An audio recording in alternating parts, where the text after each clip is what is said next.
Cada vez se habla más del Big Data, pero ¿qué necesidad tiene una empresa de adaptarse a este nuevo entorno e incorporarlo en su realidad? Podemos pensar que quizás no es necesario entrar en este mundo, y a veces resulta complicado entender cuáles van a ser las ventajas de hacerlo. En esta lección aprenderemos el valor añadido del Big Data al incorporarlo en nuestro modelo de negocio. El Big Data y las estrategias basadas en él consisten en analizar grandes cantidades de datos para obtener información sobre un tema o un aspecto determinado de nuestra organización. Hablamos de Big Data y no de datos como habíamos hecho hasta ahora, sobre todo al hablar de volumen. El Big Data cumple con 4 Vs: volumen, variedad, veracidad y velocidad. Esto significa que tenemos grandes cantidades de datos, que con el esfuerzo humano serían imposibles de analizar, datos que además son muy variados en cuanto a tipo y origen. Evidentemente, partimos de la base de que son datos veraces, y finalmente, como punto muy importante, está la velocidad, tanto en su recogida como en su análisis. Al hablar de Big Data, estamos hablando casi siempre de un análisis hecho prácticamente en tiempo real. Todo ello hace que sea de gran interés y que nos permita tomar decisiones para mejorar nuestra empresa. Si los datos llegasen 6 meses después de haber puesto en marcha algunas decisiones, seguramente ya no nos servirían para mejorar en nada, y sería muy tarde para poner en marcha cambios y mejoras. El Big Data permite obtener inteligencia con mucha agilidad y poder replantearse constantemente cómo mejorar con datos que, si están bien analizados, son muy claros y están muy bien fundamentados. Estos datos son fáciles de compartir con el resto del equipo y fáciles de almacenar. Aparentemente, todo son ventajas. La desventaja, sin embargo, o quizás deberíamos decir el coste o el reto, es el coste de la puesta en marcha. Aunque al valorarlo a la luz del potencial que tiene, el coste es relativamente bajo. Es cierto que supone un esfuerzo de arranque que no todas las compañías pueden afrontar sin plantearse bien lo que están haciendo.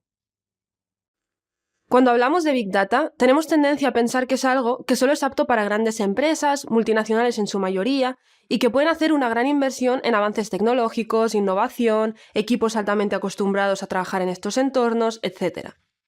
Aunque es cierto que para este tipo de organización la aplicación del Big Data resulta más sencilla y más rápida, la verdad es que es una realidad que se puede adaptar a muchos tipos de empresa, de diferentes tamaños y diferentes sectores. Al fin y al cabo, el Big Data consiste en la recogida, estructuración y análisis de datos, y en el momento en el que estamos generando datos ya tenemos la capacidad para poner en marcha una estrategia Big Data. Existen muchas fuentes que generan datos. Por un lado estamos nosotros mismos como empresa.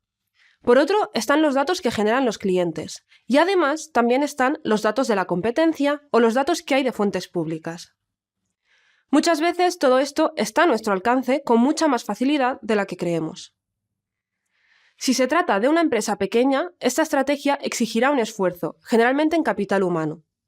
La generación y la recogida de datos implicará tener que asignar a una persona que se encargue de estas tareas, y para ello deberá tener el tiempo y las capacidades suficientes.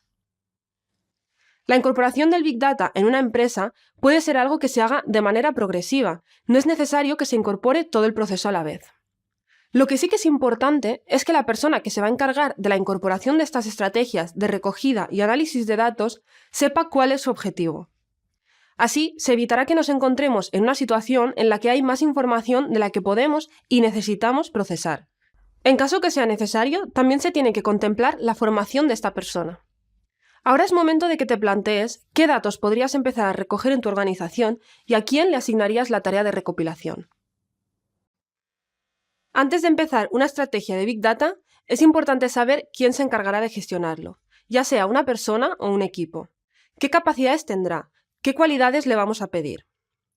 En primer lugar, debemos tener claro que el perfil de Big Data es un perfil que todavía está en proceso de definición, ya que es un fenómeno que se está introduciendo recientemente de forma masiva en las empresas, que hace unos años solo eran unas pocas las personas que contemplaban esto como un área clave en su organización. Al ser una novedad, cuesta mucho definir cuál es este perfil. Una cosa está clara, tiene que ser una persona que tenga capacidad analítica, que pueda ver diferentes relaciones entre los datos. Para ello, tiene que estar acostumbrada a trabajar con datos y manejar grandes cantidades de información. También será importante que conozca bien la empresa, para que pueda hacer un análisis útil a la luz de aquello que está sucediendo y aportar valor donde sea necesario.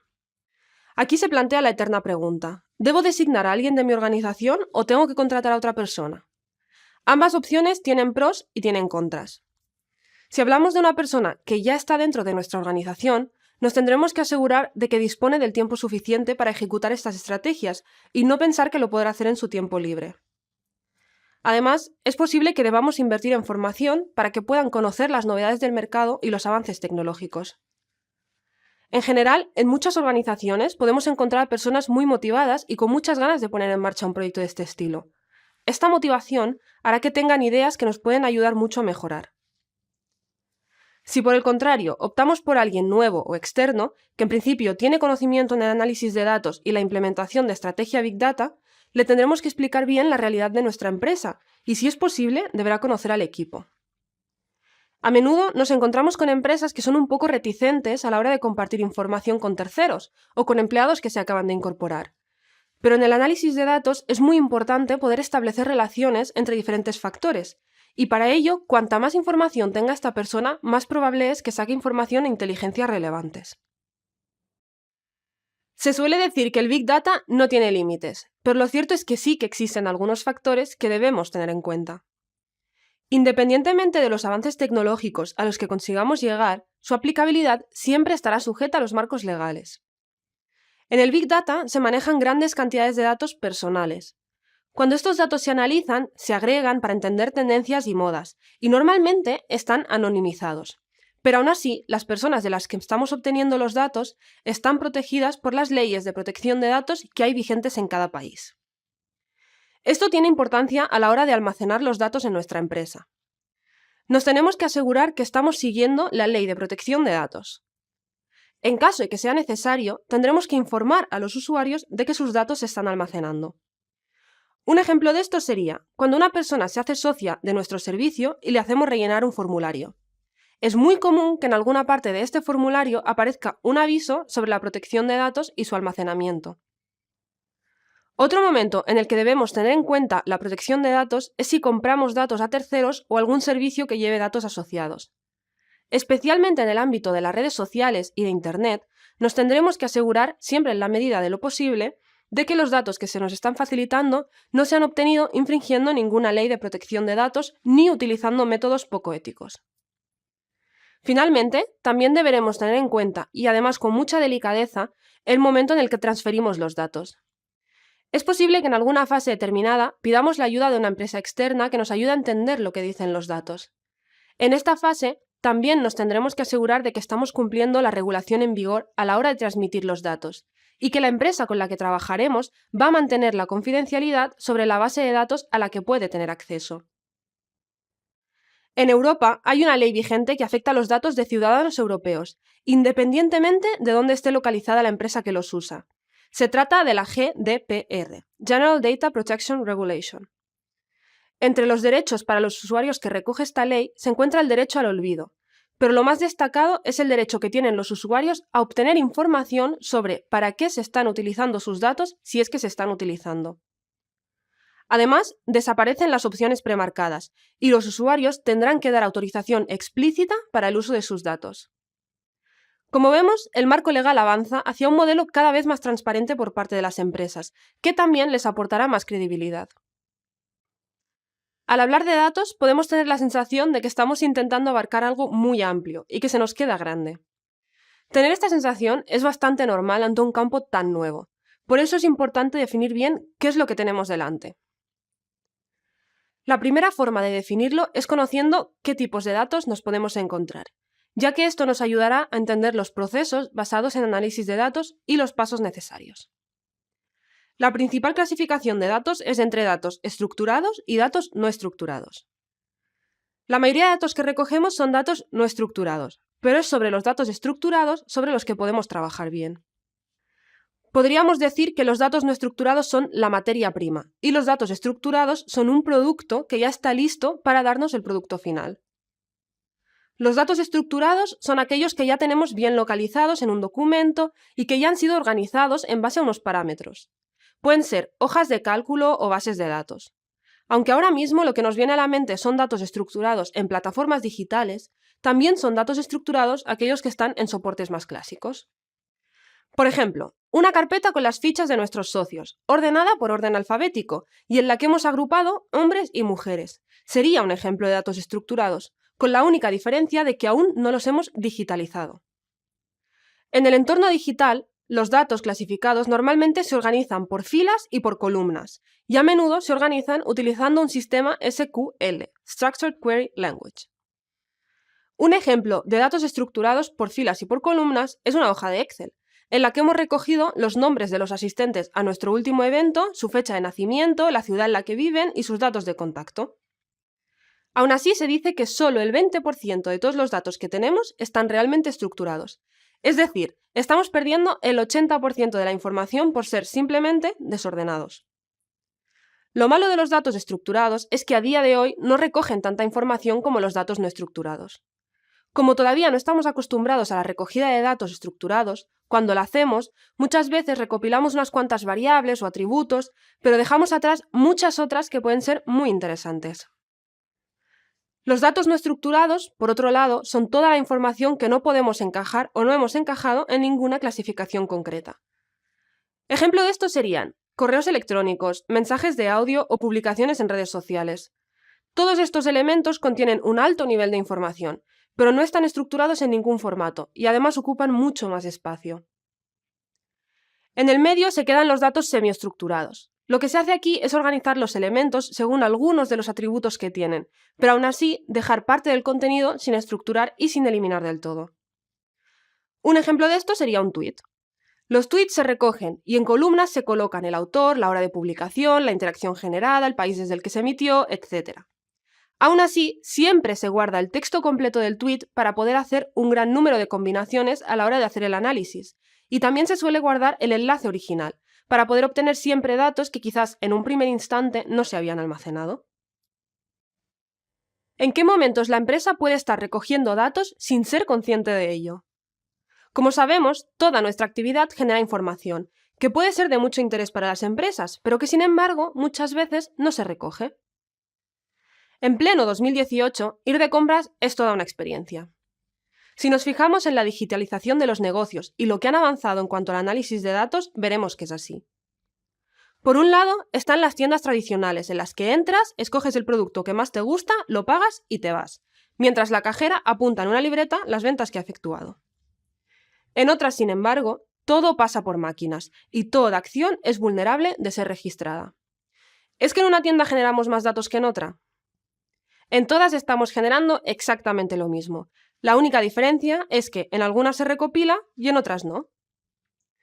El tipo de datos que podríamos estar recogiendo dependerá mucho de nuestro sector y del país en el que nos encontramos. Sin embargo, no debemos pensar que si no estamos en un e-commerce o tenemos una página web muy avanzada, no podemos trabajar con datos. En el ámbito offline también hay mucha información de la que se puede hacer seguimiento. Nuestro objetivo tiene que ser conocer mejor al consumidor. ¿Qué aspectos conocer? Dependerá de nuestras necesidades, pero en cualquier caso debemos conocerle mejor y conocer mejor su comportamiento. Por ejemplo, un dato que no se suele almacenar en muchos negocios es el porcentaje de clientes que compra con tarjeta y el porcentaje que paga en efectivo. Este detalle nos puede dar mucha información, sabiendo que es más probable que los consumidores gasten más si van a pagar con tarjeta que si pagan en efectivo. Explicar ahora qué datos se pueden recoger y no estamos recogiendo convertiría esto en un vídeo eterno. Lo mejor será explicar el criterio a tener en cuenta para empezar a recopilar información que por lo de ahora no guardas. Debemos pensar en cómo podríamos mejorar ciertos servicios y en qué información puede estar dejando uno de nuestros clientes. Pensarlo en abstracto es muy difícil, así que lo mejor es observar el proceso real de uno de nuestros clientes desde el primer contacto con nosotros hasta el último, bien sea una compra o el abandono de la tienda o de la página web. Al observar este comportamiento, habrá varios aspectos que nos empezarán a parecer relevantes. Por ejemplo, esta persona se ha parado mucho tiempo en la zona de accesorios, ha tomado un móvil, lo ha mirado durante 10 segundos y después lo ha dejado en su sitio. O por ejemplo, ha entrado con 3 prendas al probador, de las que se ha dejado 2 y se ha comprado una. Con este análisis veremos qué datos podemos recopilar, no solo sobre un consumidor, sino sobre todos, y así podremos extraer conocimiento y elaborar planes y estrategias más allá de la intuición, que no nos aporta datos objetivos y que hace que caigamos en una hipótesis sin sustancia ni base. Cuando tenemos información que se encuentra bien localizada, bien ordenada y, por decirlo de alguna forma, es relativamente fácil de digerir, estamos hablando de datos estructurados. Serían datos que están organizados de una forma determinada. Un ejemplo más claro de ello son las hojas de cálculo. Una hoja de cálculo ordenada por columnas en las que tenemos información sobre la fecha de nacimiento de un cliente, la fecha de registro, su localidad y el nombre, ya sería una base de datos estructurada. En cambio, una llamada de teléfono grabada en la que un usuario nos dice su fecha de nacimiento, su localidad y su nombre, sería una base de datos sin estructurar, ya que todavía necesita más orden para poder ser comparada o analizada en conjunto. Los datos estructurados tienen ventajas y desventajas. La principal ventaja es la que su propio nombre indica. Al ser datos estructurados, su análisis es mucho más sencillo. De hecho, muchas veces en los datos sin estructurar el análisis es imposible. Además, los datos estructurados son más fáciles de almacenar, ya que llevan la información sintetizada y con unas pautas muy claras. Sin embargo, al haberlo organizado, es posible que hayamos perdido una serie de matices. El 80% de los datos que hay en el mundo son datos sin estructurar, mientras que el 20% son datos estructurados. Esto se debe en parte a que estructurar los datos pasa por tomar decisiones sobre qué datos almacenar y priorizar. En este caso, no se trata de la recogida de datos, ya que estos ya están recogidos, sino de cómo almacenarlos. Algunas veces, la propia forma de recoger los datos ya nos está dando datos estructurados. En medio quedan los datos semiestructurados. Se trata de datos con algunos atributos claramente definidos, pero que no llegan a ser datos estructurados. Un ejemplo de ello serían los correos electrónicos con etiquetas en nuestra bandeja. El correo electrónico como tal consiste en un texto sin estructurar y unas características del remitente que no hemos organizado en ningún espacio. Pero aún así hemos incluido una etiqueta con el atributo del proyecto. Saber con qué tipo de datos estamos trabajando y cómo estructurar aquellos que tenemos sin organizar nos permitirá conocer mejor nuestra realidad, es decir, la de nuestra organización, y saber qué podemos esperar. A partir de aquí, tendremos que ir revisando la idea que tenemos en marcha, para valorar si nos compensa para nuestro objetivo estructurar unos datos u otros teniendo en cuenta nuestros recursos. La toma de decisiones a la hora de decidir qué datos recoger pasa por saber qué preguntas nos tendremos que plantear. Entendemos que todas las organizaciones siempre buscan mejorar para poder llegar a más usuarios o clientes y por lo tanto crecer. En esta búsqueda de crecimiento necesitaremos encontrar los factores que nos pueden ayudar a generar una relación más estrecha con nuestros clientes o más relaciones con clientes nuevos. Los datos sirven para dar respuesta a las preguntas sobre cómo mejorar. Por lo tanto, para saber qué datos necesito recoger, me tendré que preguntar qué información quiero obtener. Vamos a plantearnos 3 ejes alrededor de los cuales tiene que girar la búsqueda de estas preguntas para después identificar los datos. Primero, sobre nuestro propio negocio. ¿Qué productos están funcionando mejor? ¿Qué días funciona mejor? Además, si tenemos varios comerciales, también nos puede interesar saber qué forma de trabajar tiene cada uno y cómo es su relación con los clientes.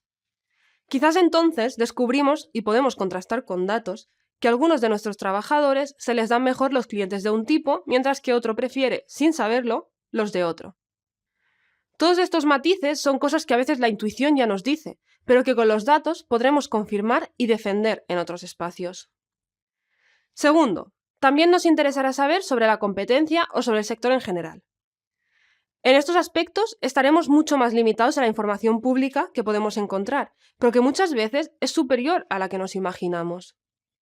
Pongamos un ejemplo para ver qué datos debemos buscar. Tenemos una tienda de camisetas, en las que puedes imprimir el mensaje que más te interese. Se trata de una plataforma web en la que las personas pueden escribir un mensaje que se va a imprimir en una camiseta que les vamos a hacer llegar a casa. En tercer lugar, nos interesará también saber qué usos se le suele dar a este tipo de camiseta, para saber qué promociones ofrecer o incluso cómo posicionarnos en el mercado o segmentar nuestros seguidores. Una forma de analizarlo será mediante el análisis de las palabras que se imprimen en las camisetas.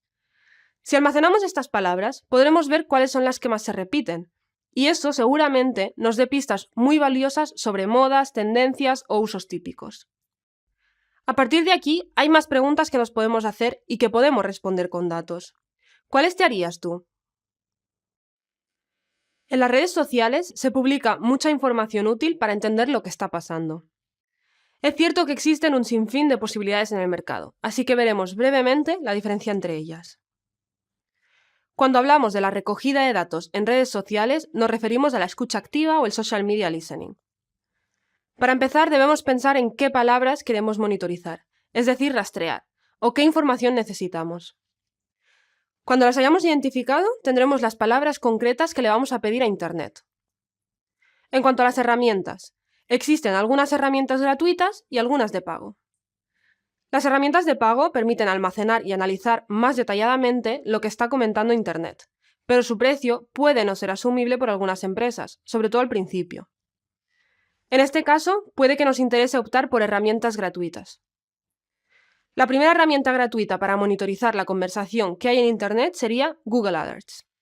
Mediante Google Alerts podemos pedir que se nos envíe un correo electrónico cada vez que se publique una noticia o un artículo en un blog que contenga una palabra o nombre que nos interese.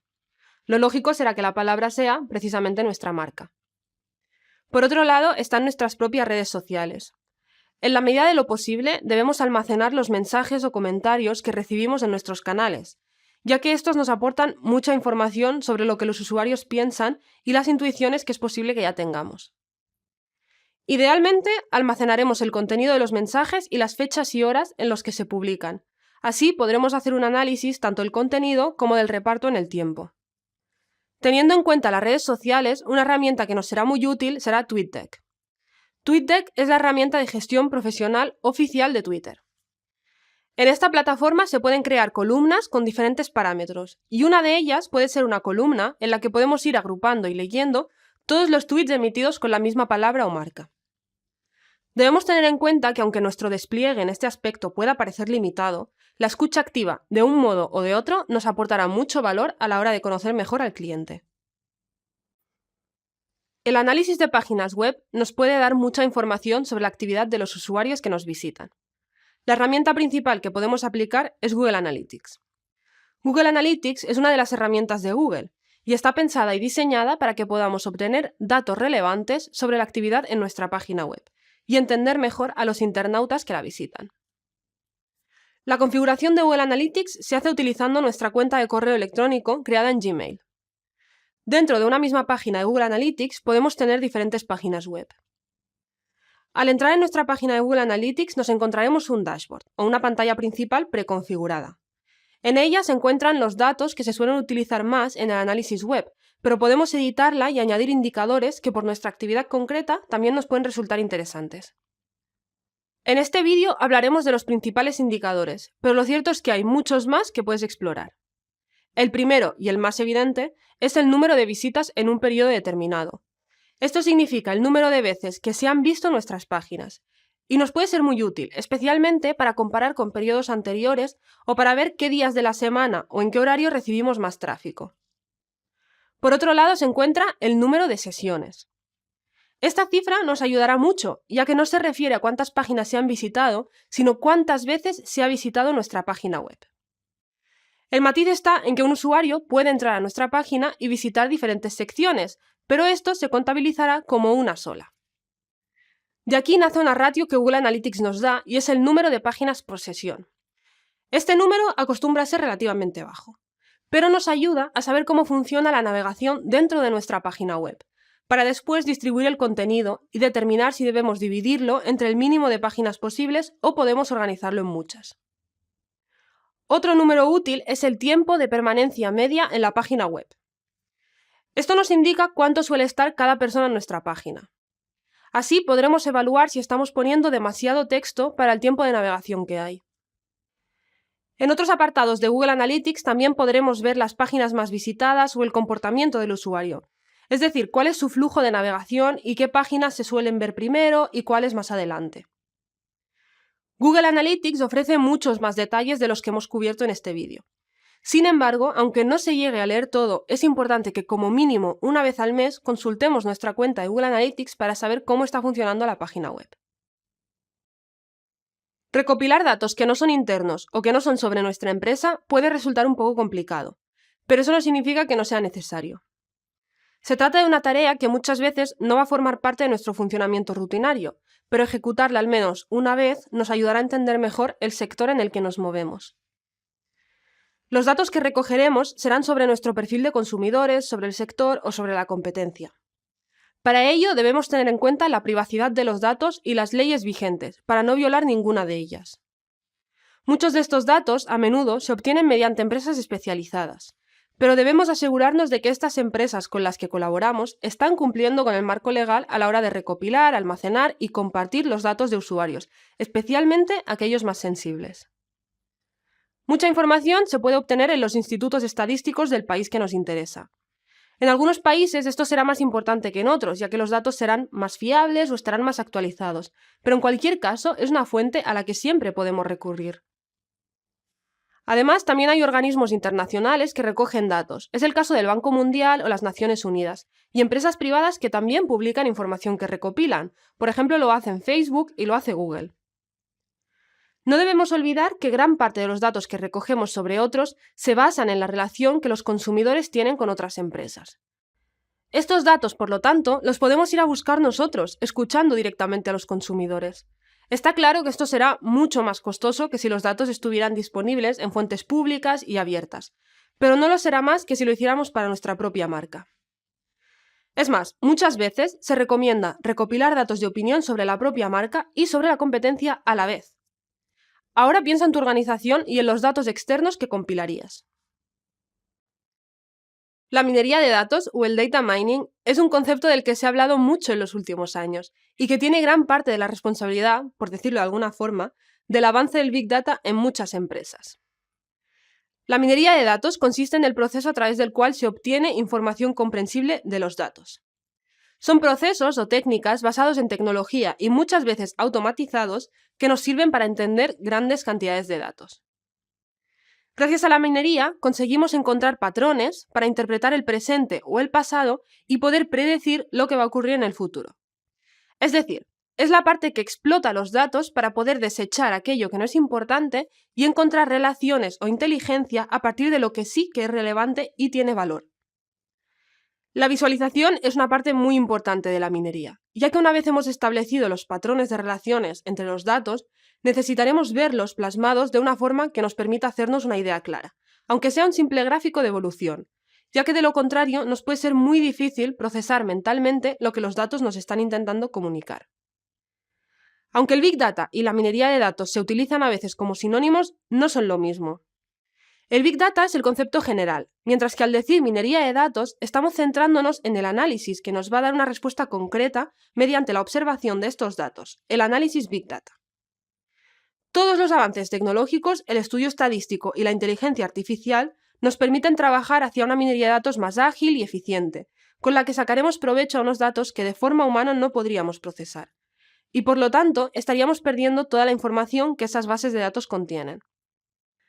La minería de datos es aquel proceso que gracias a la tecnología nos permite volver a las bases de datos de las que disponemos con preguntas muy concretas, mediante las que obtenemos respuestas claras y ágiles. Un ejemplo muy sencillo y simplificado es el de las tendencias de evolución.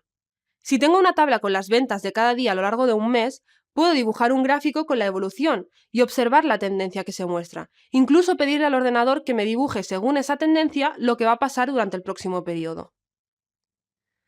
A nivel muy sencillo y sin haber corregido sesgos y deformaciones, podríamos estar hablando de minería de datos. Es que es posible que la hayas utilizado y ni siquiera te hayas dado cuenta. Recopilar todas las menciones en redes sociales, estructurarlas y presentarlas no es suficiente para poder interpretar lo que está pasando. Para conseguirlo, es importante que el analista sea capaz de entender y analizar el contexto en el que se mueve. A veces existen factores externos o contextuales que pueden ayudar a comprender mejor la situación a nuestro alrededor, ya que las menciones no siempre dependen directamente de una acción de nuestra empresa. Además, hay que tener en cuenta que el entorno de Internet está cargado de humor, ironía y modas viralizadas, por lo que es posible que de repente nos encontremos ante un fenómeno que no acabamos de entender. Por ello, será importante que estemos atentos, especialmente cuando se dan cambios en el comportamiento de las menciones sobre un tema concreto. Por ejemplo, durante un discurso en un debate político durante las elecciones generales de España, uno de los candidatos se equivocó a la hora de pronunciar el nombre de PricewaterhouseCoopers, una reconocida firma de consultoría. En ese momento, las redes sociales se empezaron a llenar de bromas sobre la empresa, y eso hubiera sido imposible de identificar sin saber que la subida de menciones se debía a un debate electoral. En este caso, la relación era directa, pero en otros no necesariamente lo es. Hace unos meses, un usuario consultó a Decathlon en Twitter, ya que había encontrado los látigos de caballos agotados en su tienda. Decathlon, desde sus cuentas oficiales, explicó que habían observado un aumento en las ventas del producto que coincidía con el lanzamiento de la película 50 sombras de Grey. Estos son solo algunos de los ejemplos de la importancia de saber qué está ocurriendo a nuestro alrededor, tan en detalle como sea posible, para poder entender realmente el porqué de los movimientos en reputación digital y, sobre todo, cómo podemos influir en estos cambios positivamente. El análisis de datos nos permite observar el comportamiento de los consumidores. Podemos recoger datos como su opinión en redes sociales, datos de venta, visitas a la tienda, u otros que normalmente se han considerado más tradicionales, como respuestas a encuestas. Toda esta información, una vez analizada, nos permite entender mejor a nuestro consumidor y adaptar a él no solo nuestro producto, sino también los plazos de producción. Veamos cómo podemos identificar los patrones de comportamiento de los consumidores. Cuando hablamos de patrones de comportamiento, existen muchos factores que podemos tener en cuenta. Por ello, el primer paso será identificar qué es aquello que queremos saber exactamente de la conducta de nuestros consumidores. Es evidente que mientras vayamos haciendo el análisis y sobre todo a la hora de recoger los datos, nos iremos encontrando con patrones que nos pueden parecer muy interesantes, sobre información que quizás en un principio no habíamos contemplado. Los patrones de comportamiento se centrarán en saber cuándo se suele consumir un producto, si se suele consumir con otro normalmente, si es algo que se suele hacer en grupo, etc. Todos estos datos nos servirán para ir afinando a quién nos estamos dirigiendo, no solo por características demográficas, sino por tipo de consumidor. Cuando hemos identificado los patrones de consumo, tenemos dos opciones. La primera, y quizás la que más rápido se nos ocurre, es actuar en base a los modelos observados. Decir, si a mi negocio suelen venir familias de 5 personas, me voy a centrar en este público, ya que entiendo que mi servicio se dirige a este tipo de consumidor y me especializaré en la atención a este público concreto. La otra opción, aunque es más difícil y arriesgada, es intentar cambiar lo que hemos observado. Si vemos que estamos atendiendo normalmente a familias de 5 personas, pero que no nos están llegando muchas parejas sin hijos, quizás debemos pensar en cómo atraer también a este público. Como vemos, estudiar los patrones de comportamiento nos servirá para trabajar mejor con nuestros consumidores, y no solo para conocerlos a ellos, sino para identificar su relación con nuestro producto. Imagina que en un momento determinado ves que empiezas a vender menos o simplemente que tu producto genera menos interés, es decir, genera menos conversación en redes sociales, menos visitas a tu página web o incluso menos visitas en tus tiendas. Las causas pueden ser varias, y para mejorar la situación debemos identificar exactamente qué es lo que no está funcionando. A veces puede resultar difícil identificar este punto de error, pero lo cierto es que las redes sociales nos ofrecen un marco con el que obtener mucha información. En primer lugar, tenemos que registrar todas las menciones que hay en redes sociales sobre nuestra marca, nuestro producto o aquello que nos interesa. Por poner algunos ejemplos, nuestras tiendas, nuestro embajador de marca o algunos de nuestros trabajadores más conocidos. Luego tenemos que analizar estas menciones de la mejor manera posible. Las segmentamos y gracias a la categorización encontraremos el punto en el que estamos fallando. ¿Qué significa esto? Esto significa crear diferentes temas en los que agrupar palabras que puedan hacer referencia a diferentes áreas o características que afectan nuestro producto. Imaginemos que tenemos una marca de videojuegos. En un momento determinado podemos ver que no estamos vendiendo tantos como habíamos previsto y nos podemos preguntar a qué se debe. Además de las clásicas respuestas que debemos responder, tipo si quizás no es el momento adecuado para vender el videojuego o si justo se ha lanzado un videojuego de la competencia, tendremos que identificar si hay alguna debilidad interna que ha causado una bajada de ventas. Cuando hagamos el seguimiento, podemos crear, por ejemplo, las siguientes categorías. Una será la categoría del videojuego como tal. En esta agruparemos todas aquellas palabras que hagan referencia a la experiencia del jugador, es decir, gran partida, me encanta este juego o frases similares. En otra categoría podemos agrupar todas las menciones que hacen referencia al precio del producto, euros, dólares, barato, caro, precio, etc. Otra categoría nos puede servir para agrupar las menciones que hacen referencia a los puntos de venta y que nos pueden informar sobre la gestión de stock. No quedan pocos, hay demasiados, y diferentes expresiones con las que los usuarios pueden estar hablando de su experiencia en tienda. Una vez hayamos agrupado todas estas menciones en diferentes categorías, podremos ver qué sentimiento está generando cada una de las categorías. De esta forma, puede que veamos que el juego está funcionando muy bien por parte de la opinión de los usuarios, que tiene un precio que está teniendo una buena acogida, pero que a la gente no le gusta el anuncio, ya sea porque incluye un tipo de contenido que no se ha entendido o un tipo de contenido que incluso puede haber ofendido a parte de nuestros consumidores. Lo bueno es que no tenemos que esperar semanas, ni siquiera días, para recoger toda esta información, y que podemos tenerla al momento, para así poder modificar la estrategia que estamos llevando a cabo, e intentar identificar muy rápido dónde es que estamos fallando, o incluso dónde podemos fallar, y prevenir o solucionar algunas crisis de reputación o mejorar las debilidades que tenemos a la hora de ofrecer nuestro producto. Una de las preguntas que se suelen hacer las marcas es ¿qué quieren exactamente los clientes? Y gracias a las redes sociales tenemos dos formas de saberlo. Un método es a partir de nuestros propios clientes y el otro a partir de los clientes de la competencia. En cualquier caso, la lógica es la misma, escuchar lo que se dice sobre un producto determinado, para analizar cuáles son las partes del producto que más están gustando a los consumidores y cuáles son las que van a valorar mejor. Al hacer una escucha activa de la conversación, podemos categorizarla después en diferentes segmentos. Estos segmentos nos permitirán ver cuáles son aquellas partes del producto de las que el cliente habla mejor. En este caso, lo más recomendable es no solo escuchar aquello que dicen sobre nosotros, sino también lo que dicen sobre los productos de la competencia, y observar cuál es la reputación de cada una de las marcas en cada una de las categorías. Así, veremos en qué parte somos mejores que nuestra competencia y en qué partes peores. Y no solo eso, sino que también sabremos qué es lo que tiene más importancia para nuestros clientes. Por ejemplo, imaginemos que vendemos móviles. Quizás nosotros consideramos muy importante la cámara y por lo tanto hemos invertido mucho esfuerzo en hacer de ella un buen producto. Sin embargo, en el momento en que lanzamos el producto y analizamos las redes sociales, nos podemos encontrar con que quizás no es lo que más se está llamando la atención y que lo que los clientes están reclamando más es duración de la batería. Además, es posible que nos encontremos que la batería de nuestros competidores obtiene la mejor puntuación, entonces sabremos que eso es a lo que los clientes dan importancia y es lo que debemos ofrecer. Si ocurriera que aún así, a pesar de la conversación, lo que realmente nos interesa es potenciar la cámara, tendremos que intentar hacer que ésta destaque en nuestra comunicación externa. Así conseguiremos que los clientes se fijen en esta parte de nuestro producto y que le den una importancia que en un principio quizás no le habían dado. A partir de los mensajes y la opinión recogida, tendremos que analizar nuestras estrategias de comunicación para modificar el nivel de conversación y los aspectos a los que se presta más atención. Has lanzado tu producto y ha salido la campaña de promoción y en paralelo has activado una escucha activa de lo que se dice en redes sociales. En este momento tienes suficiente información para interpretar lo que está sucediendo con tu producto en el mercado y la acogida que está teniendo por parte de los consumidores. A partir de aquí empieza el trabajo de fidelizar al cliente. Siempre es más fácil conseguir que un cliente que ya ha estado con nosotros, que ya nos conoce, decida repetir que conseguir un nuevo cliente. Además, el crecimiento dado con clientes fidelizados puede ser exponencial, ya que es probable que un cliente fidelizado nos recomiende a sus amistades y a su círculo. A partir de aquí, la fidelización del cliente se puede dar de dos maneras.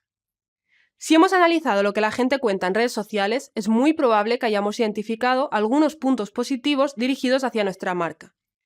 Estos comentarios puede que nos mencionen directamente y sean mensajes de respuesta a nuestro canal corporativo, o pueden ser mensajes externos. En cualquier caso, están creando una conversación positiva sobre nosotros, y eso nos beneficia. Sin ser invasivos y sin entrar en conversaciones privadas, siempre es recomendable que desde las cuentas oficiales de nuestra marca, empresa o producto interactuemos con el usuario, originando así una conversación y generando simpatía. Esto permite que el consumidor se sienta más cercano a nuestra marca y por lo tanto le fidelicemos con más facilidad. Y no solo esto, ya que también estaremos generando esa misma simpatía por parte de aquellos usuarios que sin formar parte de la conversación pueden llegar a verla. Además de la interacción que se genera en las redes sociales, la escucha activa nos permite fidelizar al cliente, al identificar aquellos puntos que prefiere y los puntos en los que hemos trabajado mejor. Si vemos que un cliente agradece, por ejemplo, la forma en la que está presentado nuestro producto o el packaging en el que lo ofrecemos, nos debemos fijar en este detalle, aunque quizás no le dábamos importancia en un primer momento. Lo recomendable será seguir en esa línea, ya que eso implicará que nuestro cliente siga satisfecho con el producto. Siempre que sea necesario, escucharemos y mejoraremos o bien mantendremos nuestro producto en base a lo que los clientes han dicho. La información que recogemos en las redes sociales se puede complementar con encuestas, siempre teniendo en cuenta que en las encuestas las respuestas son inducidas y que en la conversación en redes sociales son respuestas espontáneas. Es decir, no se basan en la formulación de ninguna pregunta y tampoco están dentro de un contexto controlado. Cada vez que una empresa tiene que plantearse qué hacer con los productos o servicios que ofrece, se pregunta cómo utilizan los productos sus clientes. A menudo se nos olvida que el Big Data nos puede proporcionar mucha información sobre cómo se puede mejorar el producto, ya que los clientes constantemente nos están dando su opinión sobre lo que consumen. En primer lugar, podemos ver lo que los usuarios comentan en redes sociales. Si vemos que hacen comentarios relativos a algo que echan de menos o que les falta en un producto, sabremos que es ahí hacia donde debemos dirigir el cambio. Pero ¿y si no tenemos datos de escucha activa en redes sociales? En ese caso, los patrones de compra o de comportamiento pueden ser de gran ayuda. Gracias al análisis de datos, podemos ver que hay usuarios que suelen comprar siempre un producto acompañado de otro. Sabemos que esto puede indicar un patrón de hábitos de consumo, pero también puede significar que hay algo que los clientes echan de menos en nuestro producto y que por lo tanto lo están buscando en otros espacios. Otro ejemplo de mejora es cuando registramos las peticiones de atención al cliente. En general, los negocios suelen funcionar de lunes a viernes y quizás algún sábado. Si nos encontramos una cantidad considerable de visitas el domingo o de consultas a nuestros servicios de atención al cliente y vemos que esto es algo que se mantiene en el tiempo, quizás es necesario reforzar la actividad durante este día de la semana. Este es uno de los muchos ejemplos de cómo el análisis de datos nos puede ayudar a mejorar el producto que estamos ofreciendo. Resumiendo, será importante que observemos los datos para identificar aquellos puntos en los que estamos viendo patrones de comportamiento que podemos facilitar de una forma u otra. Una de las preguntas que más se plantea una empresa, especialmente antes de empezar la actividad, es cuál es el precio óptimo de su producto o servicio. El precio óptimo es aquel en el que estamos generando beneficio, pero maximizando las ventas. Es decir, quizás podemos generar beneficio a partir de los 5 euros por unidad, pero podemos vender a 10 euros perfectamente. Aún así, puede que nos encontremos con que, si empezamos a vender a 10 euros, el precio ya es demasiado elevado y los clientes pueden no estar interesados. En esta situación tenemos que buscar el mejor precio, que será el precio más alto que los clientes están dispuestos a pagar. Esto está directamente relacionado con el interés que tienen los clientes sobre nuestro producto y el interés que tienen sobre los productos de la competencia. El papel del Big Data aquí sirve para medir este interés a lo largo del tiempo. La visualización, para poder hacer comparativas a lo largo del tiempo, es clave. En primer lugar, podemos ver cuánto hemos conseguido vender si, por ejemplo, hemos modificado el precio en un momento determinado, y así detectar el impacto de ese cambio de precio en los consumidores. Por otro lado, si de repente sacamos una promoción para rebajar el producto, el análisis de datos nos permitirá identificar el impacto de este cambio de precio en las ventas reales. Al final, consistirá en ir ajustando el precio a las variaciones que observamos en base a los datos.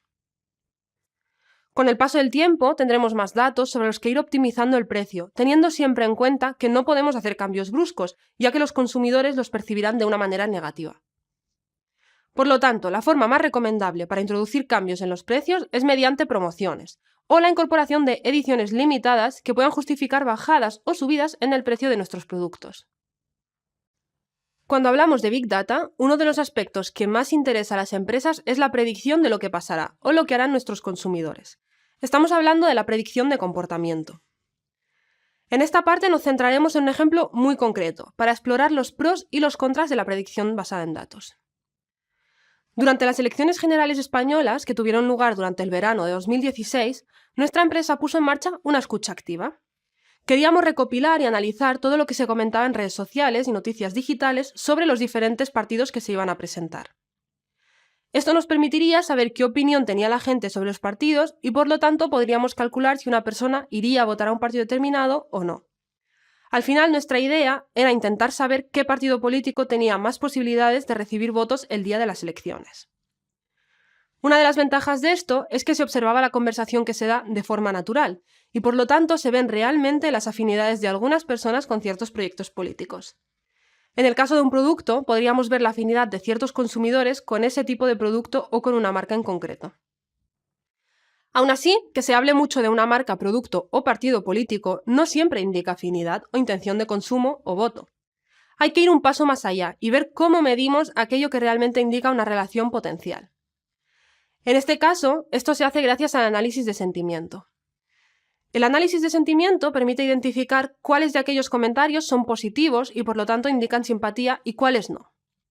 Este es solo uno de los muchos ejemplos que tenemos para calcular la simpatía generada y que al final nos permitirá definir el interés. Sin embargo, debemos tener siempre presente que ese interés lo calculamos en un momento determinado en el tiempo y que las personas cambian de opinión. Si cambiarán más o menos dependerá de muchos factores, pero siempre debemos mantener presente que una predicción puede no ser exacta por muchos motivos, pero sí que será una guía de interés. Aunque la predicción de tendencias es una de las grandes oportunidades que ofrece el análisis de datos, existen algunos límites que debemos tener en cuenta. En este vídeo hablaremos de esos límites. Cuando hacemos una predicción o una previsión sobre lo que puede ocurrir, debemos considerar que ésta se produce a partir de los datos que observamos de algo que ya ha sucedido. Lo que ha sucedido dentro de un contexto y una realidad que puede no mantenerse en el tiempo. Y si ese contexto no se mantiene, nuestra predicción podría no ser válida o presentar algunos errores. Para entenderlo mejor, pongamos un ejemplo. Imaginemos que tenemos una tienda de ropa y detectamos que durante los últimos 3 años hemos vendido una gran cantidad de bikinis a partir de mayo. Teniendo en cuenta esto, lo más fácil es creer que el siguiente mes de mayo venderemos también muchos y por lo tanto haremos una previsión de stock para tener una cantidad de unidades que nos permita satisfacer la demanda. Sin embargo, esta predicción no necesariamente se cumplirá, ya que pueden aparecer muchos factores que alteren la posibilidad de que se repitan eventos anteriores. Entre los principales factores está la competencia. Si de repente aparecen competidores nuevos, estos datos no nos servirán para saber cuántos bikinis venderemos aproximadamente, ya que no estamos teniendo en cuenta este factor. Si por otro lado las temperaturas bajan, muy probablemente también vendamos menos durante el mes de mayo y empecemos a vender más en junio. Esto es un ejemplo muy simple que nos permite entender que los cambios en el contexto pueden alterar aquello que dábamos por hecho, si no se mantiene la situación tal y como era. Cabe destacar que en la mayoría de casos se producen cambios en aquellos factores que afectan a la predicción, solo que en algunas ocasiones estos cambios se notan más que en otras. El análisis de datos nos permite entender mejor a nuestros consumidores y sus patrones de consumo para así ofrecer mejores productos y servicios. Un factor que nos puede interesar saber es cuándo aumenta el consumo. Determinar cuándo aumenta el consumo o cuándo disminuye nos ayudará de dos maneras. En primer lugar, la previsión de stock o de recursos humanos va a ser mucho más fácil si sabemos lo que podemos esperar del mercado y evitaremos situaciones como la rotura de stock o la sobrecontratación. En segundo lugar, saber cuándo vendemos menos nos puede ayudar a orientar nuestros esfuerzos en marketing. Para esto no hay una fórmula exacta y dependerá de nuestro sector y contexto. En algunos casos se recomienda invertir en publicidad cuando menos se vende para así recuperar los niveles normales. En otros, sin embargo, se entienden las bajadas como algo natural del negocio y la recomendación consiste en hacer la inversión precisamente cuando las ventas suben para aprovechar al máximo las buenas épocas. Sea como sea, si analizamos los datos, podremos ver cuándo vendemos más o cuándo tenemos más beneficios y esto nos ayudará a plantearnos el siguiente periodo, bien sea una semana o un año. Entendiendo que los cambios muchas veces dependen del contexto en el que nos movemos, al saber lo que ha ido pasando y fijarnos bien en los detalles que han llevado a esta situación, nos podemos informar mejor sobre la evolución de nuestras ventas. Para ello nos tendremos que fijar en los detalles, es decir, no nos podemos limitar solo a decir las ventas aumentaron este día, sino que tendremos que saber qué pasó ese día, es decir, a quién pusimos en la tienda, qué estaban haciendo nuestros competidores, etc. Todo ello nos puede resultar un poco complicado, ya que es fácil que veamos que hay demasiada información y que no podemos procesarla. Para ello es importante que volvamos a preguntarnos cuál es la información que podemos necesitar y partamos de una serie de hipótesis. ¿Cómo utilizan nuestros usuarios o consumidores aquello que ofrecemos? En principio, nos puede parecer información a la que no podemos tener acceso. Al fin y al cabo, cuando alguien compra un producto, desconocemos lo que hace con él cuando llega a su casa. Puede que no nos parezca muy importante tener esta información, pero lo cierto es que si la tenemos, podremos plantear mejor nuestras estrategias de mejora. Si nos planteamos sacar al mercado nuevos productos, será de gran utilidad saber cómo se están usando lo que ya tenemos. Deberemos, por lo tanto, obtener información sobre la forma en la que se usa nuestro producto o servicio. Para ello disponemos de 3 métodos. En primer lugar, podemos definir una encuesta que nos ayude a preguntar a nuestros usuarios cómo prefieren usar el producto. Hacerlo así nos dará mucha información, pero puede que estemos induciendo a una serie de respuestas sin darnos cuenta, por lo que tendremos que tener cuidado a la hora de elaborar las preguntas. En segundo lugar, podemos estudiar cómo se compra, y esto nos puede aportar información sobre la forma en la que se utiliza el producto. Si se suele comprar a cierta hora o junto con otro producto, podremos hacer deducciones sobre posibles métodos de uso que se están dando al nuestro, y no serán necesariamente las que habíamos planeado. En tercer lugar, podemos activar una escucha en redes sociales y medios digitales, con la que identificar nuevos usos. Será relativamente sencillo, ya que solo debemos ver cómo es la conversación sobre nuestro producto, y no simplemente si está gustando o no, sino en qué contexto nos estamos encontrando esta conversación. Puede ser tan sencillo como ver si las menciones suelen ir acompañadas de algo como «me han regalado», y entonces sabremos si es algo que se suele regalar. Así hay infinidad de factores que podemos observar. Si ahora tuvieras que pensar en cómo se está usando tu producto, ¿qué uso crees que encontrarías? ¿Cómo comprobarías cuál es el uso que se le da? ¿Qué lleva a los usuarios a consumir nuestro producto? En parte es debido a cómo lo presentamos al mercado, pero es muy posible que haya más razones. Conocer mejor las necesidades de cada consumidor nos ayudará a seguir mejorando y ofrecer mejores servicios. El análisis de datos aporta mucha información porque a menudo nos permite conocer al consumidor mejor de lo que el propio consumidor se conoce a sí mismo. A menudo se utiliza el ejemplo del supermercado estadounidense que envió a una joven un pequeño paquete de bienvenida de bebé. Cuando los padres del adolescente lo vieron, acudieron indignados al supermercado para denunciar que estaban metiendo en la cabeza de su hija la idea de un embarazo, sin saber que la chica ya estaba embarazada y había estado buscando información sobre el tema por internet. Lo que pasó es muy fácil de entender en nuestros tiempos. Saber cómo llega la gente a nosotros nos ayudará a definir sus necesidades específicas, y lo cierto es que el ámbito digital nos abre muchas posibilidades. Las herramientas con las que es más fácil obtener esta información son las propias de Google. En Google Analytics y en YouTube tenemos acceso a pestañas para ver el origen de las visitas recibidas. Entonces podemos ver qué palabras se han utilizado en los buscadores para llegar a nosotros o a través de qué páginas han llegado. Si tengo una tienda de chocolate, hay muchas razones por las que alguien puede llegar a mi página web o a canal de YouTube en el que publico vídeos de repostería. Sin embargo, al mirar las estadísticas, podré ver si están llegando buscando chocolate para regalar o recetas para pastel de aniversario. Esto me dará mucha información que después podré contrastar con otros elementos para saber por qué mi producto es exitoso o no, incluso lo que ofrezco respecto a la competencia. Una manera de complementar esta información es mediante recomendaciones. Que nuestros clientes o colaboradores dispongan de un código o un método con el que recomendarnos, pudiendo nosotros identificar qué han sido el canal de llegada de más gente. Un ejemplo de ello son los cupones de descuento exclusivos que utilizan algunos líderes de opinión en sus redes sociales. Ahora es momento de que hagas el mismo ejercicio. Si pudieras conocer un dato de tus clientes, ¿qué preferirías saber? ¿El canal por el que llegan o las palabras que utilizan para llegar a ti? ¿Para qué utilizarías esta información? ¿Crees que podría servirte? Como expone Bernard Marr, un reconocido experto en Big Data aplicado a negocios, los datos no sirven para nada si no los podemos utilizar para tomar mejores decisiones. La forma de conseguir que los datos nos sirvan para tomar mejores decisiones es mediante la visualización.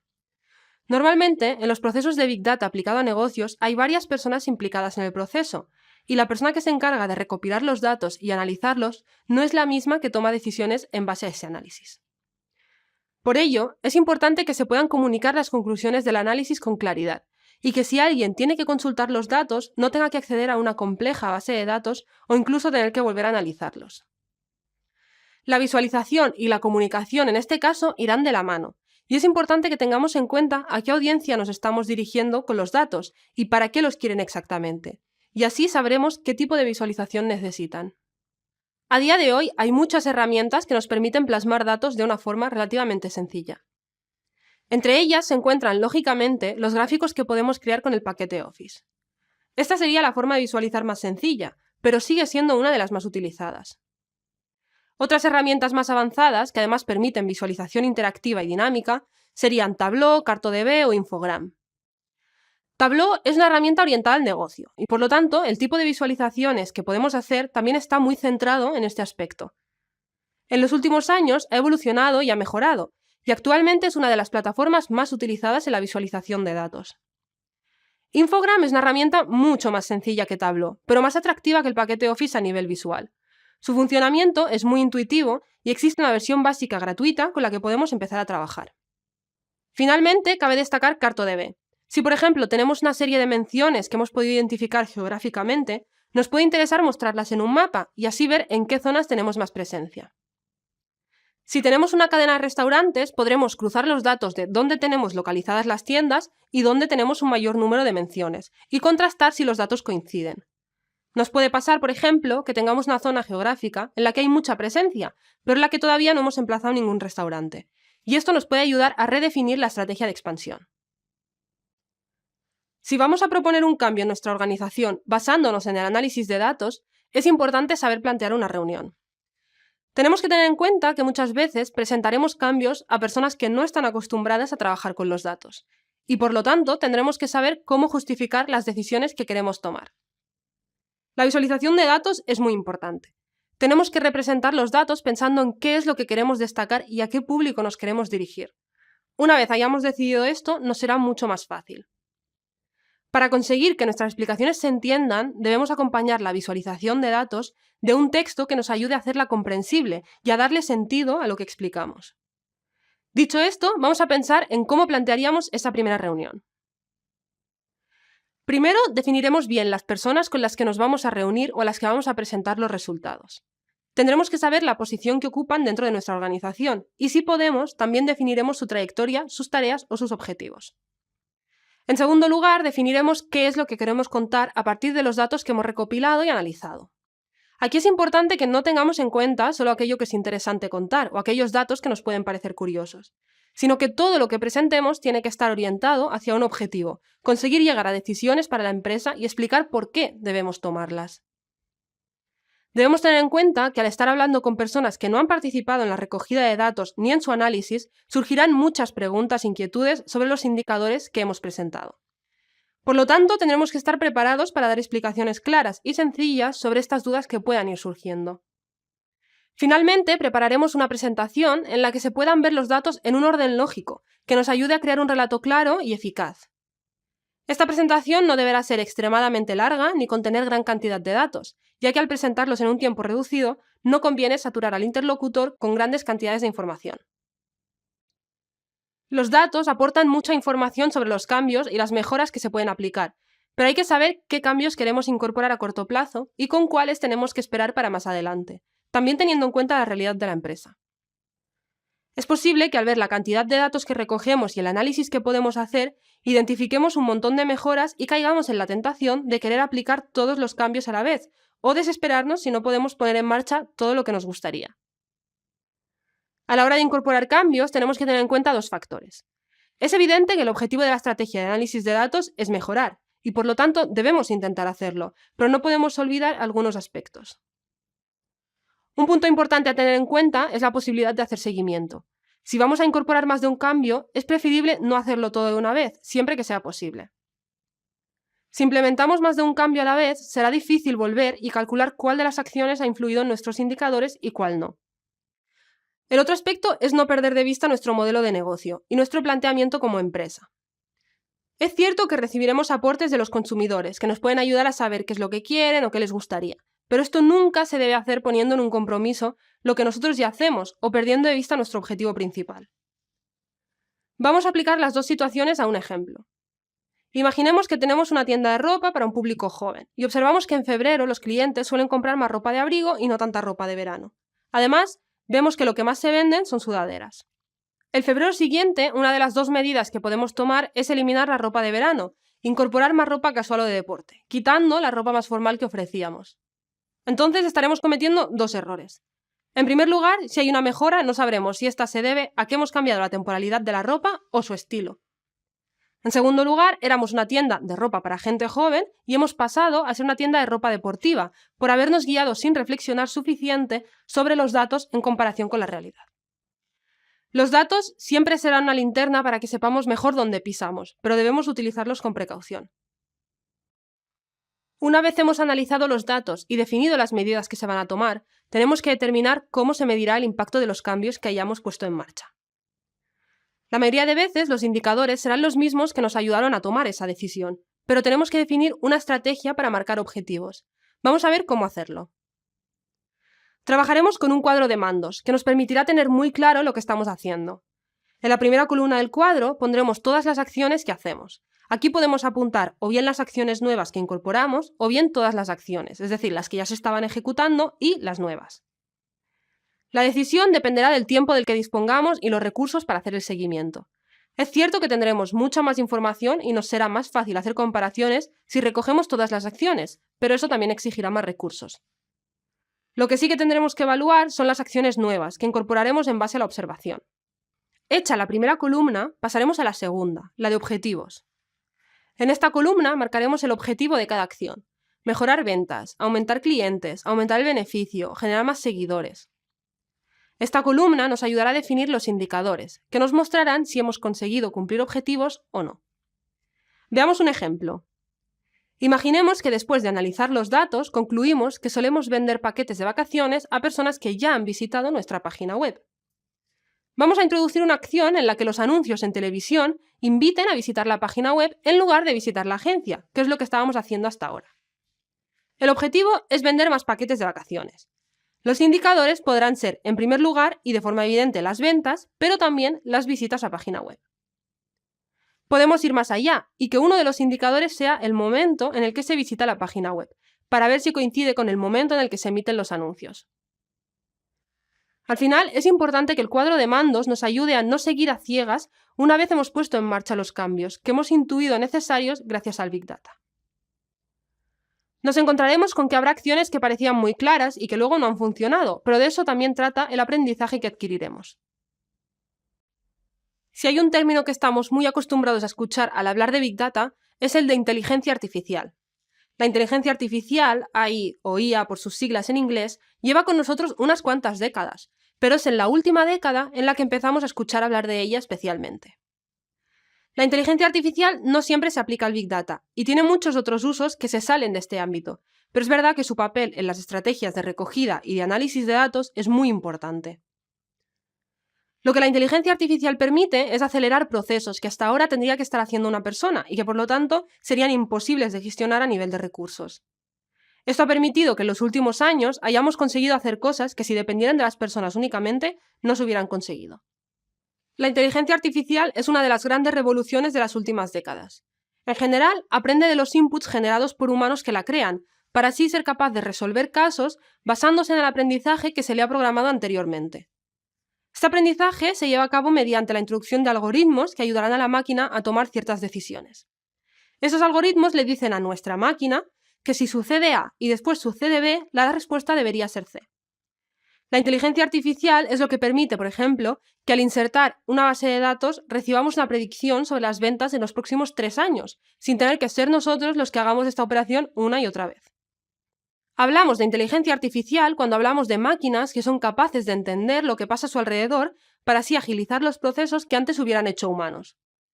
Aunque el desarrollo de la inteligencia artificial todavía está en un punto que se podría considerar inicial y hay quien ni siquiera habla de inteligencia artificial, podemos decir que su papel es muy importante en el Big Data, al permitir analizar grandes cantidades de datos. Así pues, al trabajar con inteligencia artificial, estamos trabajando con un compañero de trabajo, al que le explicamos cómo analizar los datos y qué esperamos de él, y podemos dejarlo encendido toda la noche. Este compañero de trabajo irá contando palabra por palabra o entrada por entrada aquellos datos que le hemos dado, y nos dirá las respuestas que estábamos buscando. Por ejemplo, cuántas veces aparece la palabra maldad o sinónimos de ella, teniendo en cuenta que antes le debemos haber explicado bajo qué criterios consideramos que una palabra sea sinónimo de maldad. Muy ligado a la inteligencia artificial se encuentra el Machine Learning. Con el Machine Learning, la máquina no solo ejecuta a partir de los modelos que le explicamos, sino que es capaz de ir más allá y generar un aprendizaje propio. Esto sería una fase más avanzada, cuando también necesitamos extraer patrones de los datos y elaborar estrategias o tomar decisiones a partir de esos patrones. La inteligencia artificial es uno de los elementos clave a la hora de avanzar en los procesos de análisis de datos. El análisis de datos consiste en una serie de procesos que podemos automatizar más o menos, pero que al final nos llevará un tiempo hacer. Lo que implica la inteligencia artificial es tener una ayuda a la hora de definir qué procesos debemos automatizar y establecer patrones. La inteligencia artificial, al ser algo que depende mucho del aprendizaje que podamos introducir en nuestros procesos, será algo que tomará tiempo.